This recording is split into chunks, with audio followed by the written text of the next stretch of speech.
Okay lang.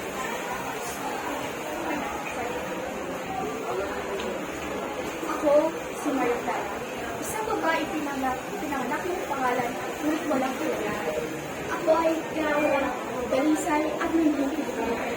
Pinalaki sa ilalim ng aming reliyon, tradisyon at dangal ng aking pamilya. Sa magkakalipunan, ako ay sakwat, maingin, nasunurin at pinagkakain natin.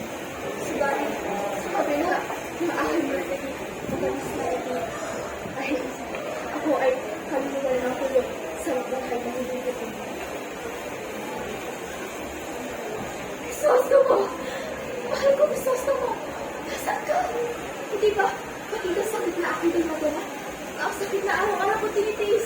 Sa tuwid na nabigit ko ang aking mga mata. Alam kong bumubunas mo sa akin.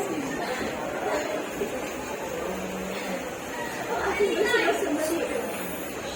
Sinasadali ang ating mga pangarap. Mga pangarap. Mga pangarap nila. Mga dahil sa akin. Bakit ito mangyayari sa akin? Di ba? Ako'y babae? Ako'y kailangan ng pag-ibig. Ako'y malasa. Ngunit, nasa mo ba ako kung saan aking laruan ng kapangyarihan? Ako, ang nagkamit ko ay hindi mahalaga. Aking kalayaan ay sapagkat mas matintaw sa aking pamilya hanggang ngayon kaysa sa ibig kasiyahan. Ano? Ano ang silbi ng buhay kung ang kapalit nito ay nagiging alipin sa kagustuhan ng iba?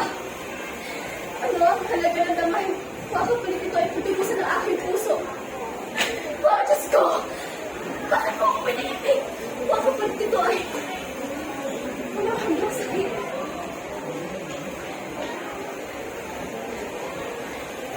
Ngunit, hindi ko nga ang buhay nakalaki sa akin. Bakit di ako binigyan ng puso?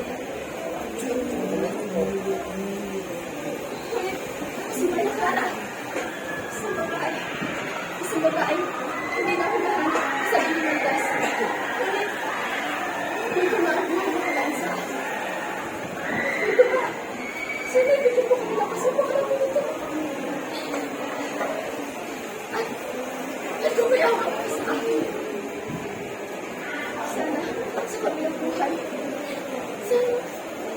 sana kami kaya ako. Nako.